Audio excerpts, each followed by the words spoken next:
તો સુરતમાં ડુપ્લિકેટનું જાણે કે હબ દેખાઈ રહ્યું હોય તેવું લાગી રહ્યું છે। સુરતમાં એક પછી એક વસ્તુઓ નકલી ઝડપાઈ રહી છે। સુરતમાં બ્રાન્ડેડ શેમ્પૂના નામે ડુપ્લિકેશન સામે આવ્યું। વરિયાવ વિસ્તારમાંથી ગોડાઉન ઝડપાયું છે। 8 વર્ષથી શેમ્પૂનું ઓનલાઈન તેઓ વેચાણ કરતા હતા। એક શેમ્પૂની બોટલ પર એક ફ્રી શેમ્પૂની બોટલ આપવાની લાલચ લોકોને આપતા હતા।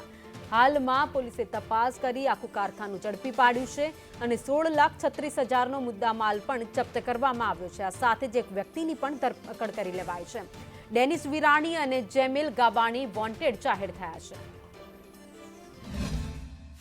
શહેર હવે નકલીનું હબ બની ગયો હોય તેવું લાગી રહ્યું છે, કારણ કે એક બાદ એક સુરત શહેરમાં નકલી ચીજ વસ્તુ મળવાનો સિલસિલો યથાવત છે। ત્યારે સુરતના અમરોલી વિસ્તારમાંથી નકલી શેમ્પૂની આખી ફેક્ટરી ઝડપાઈ ગઈ છે, ગોડાઉન ઝડપાઈ ગયું છે। જોઈ શકાય છે કે અત્યારે અમરોલી પોલીસ છે તે કાર્યવાહી કરી રહી છે। આ નકલી શેમ્પૂ છે તેને કબજે કરી રહી છે। વાત કરીએ તો છેલ્લા 8 વર્ષથી ઓનલાઈન બિઝનેસની આડમાં આ શેમ્પૂ વેચી રહ્યા હતા। એક ઉપર એક ફ્રી સ્કીમ આપવાની નામે નકલી શેમ્પૂ વેચી રહ્યા હતા। જે શેમ્પૂ બજારમાં 1300 થી 1400 રૂપિયાની કિંમતે વેચાતું હતું, એ માત્ર ને માત્ર 600 ને 700 રૂપિયામાં વેચીને જે કહેવાય કે કમાણી કરતા હતા। સુરત શહેરના વડિયાવ રોડ પરથી આ જે કોમ્પ્લેક્સ આવેલું છે હિલ્ટન બિઝનેસ હબ, તેની અંદર પોલીસને બાતમી મળી હતી અને બાતમીની આધારે આ રેડ કરવામાં આવી હતી અને રેડ દરમિયાન 16 લાખથી વધુનો મુદ્દામાલ કબજે કરવામાં આવ્યો છે।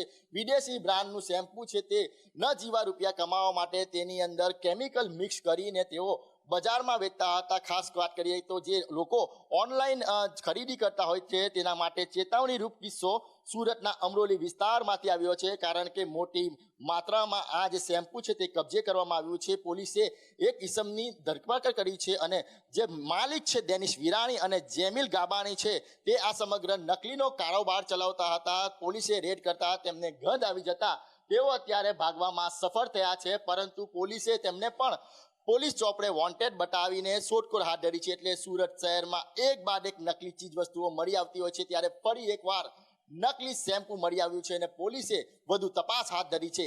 કેમેરા પર્સન અજીત પટેલ સાથે મનીષ પરમાર, સંદેશ ન્યૂઝ, સુરત।